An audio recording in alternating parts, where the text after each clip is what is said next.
इस वक्त की बड़ी खबर आपको दिल्ली से बता दें। जिस प्रकार से पूरी दिल्ली में कोरोना का कहर धीरे धीरे बढ़ता जा रहा है, वहीं दिल्ली के सीएम केजरीवाल ने आज एक प्रेस कॉन्फ्रेंस की और जिसमें कई ऐलान किए गए। बता दें, सीएम केजरीवाल ने कहा कि दिल्ली देश का पहला राज्य है जहां प्लाज्मा थेरेपी की शुरुआत की गई थी।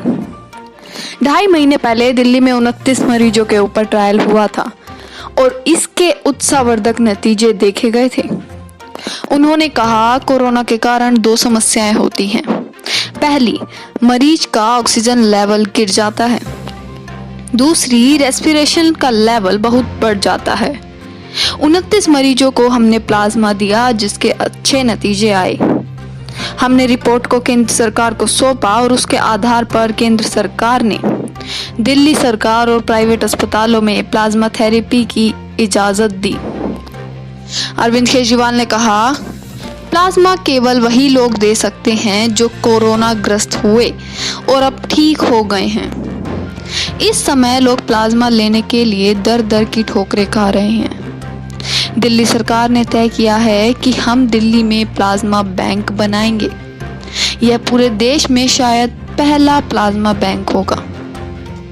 हमारा मकसद है कि जो अभी कोशिशें चल रही हैं उसको मजबूत किया जाए।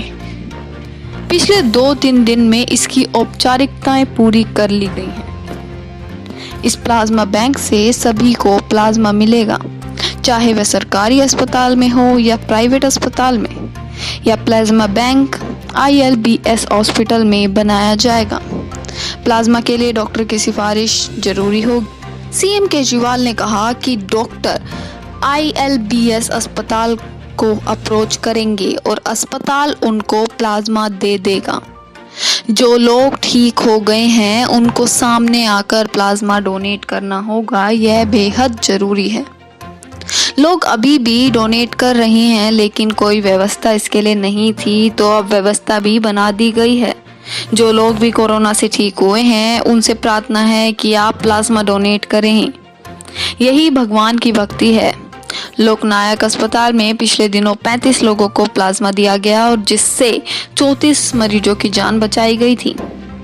साथ ही एक प्राइवेट अस्पताल में भी कोरोना से ठीक हुए 49 लोगों ने प्लाज्मा दिया और 46 लोग उस दिए गए प्लाज्मा से बचाए गए।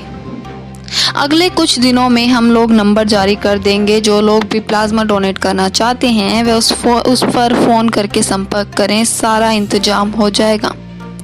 जो मरीज अब ठीक हो रहे हैं उनको भी मनाया जाएगा और प्रेरित किया जाएगा कि वह प्लाज्मा डोनेट करें। साथ ही अरविंद केजरीवाल ने डॉक्टर असीम गुप्ता के परिवार को 1 करोड़ की सहायता राशि देने की भी घोषणा की है। बता दें, डॉक्टर असीम गुप्ता लोकनायक जयप्रकाश अस्पताल में बहुत ही सीनियर डॉक्टर थे। वो कोरोना के मरीजों का इलाज कर रहे थे और उनकी ड्यूटी ICU में थी। वे बेहद ही लगन से काम करते थे और हमेशा मरीजों की सेवा करते थे। जिसके बाद 3 जून को डॉक्टर असीम गुप्ता खुद कोरोना से पीड़ित हो गए और उन्हें अस्पताल में भर्ती कराया गया और अंत में कोरोना से लड़ते हुए वह हम सबको छोड़कर चले गए। सीएम केजरीवाल ने कहा कि हम उनको 1 करोड़ रुपए की सम्मान राशि देंगे। यह एक छोटी सी राशि है जो देश और दिल्ली के लोगों की तरफ से उनके परिवार को दी जाएगी।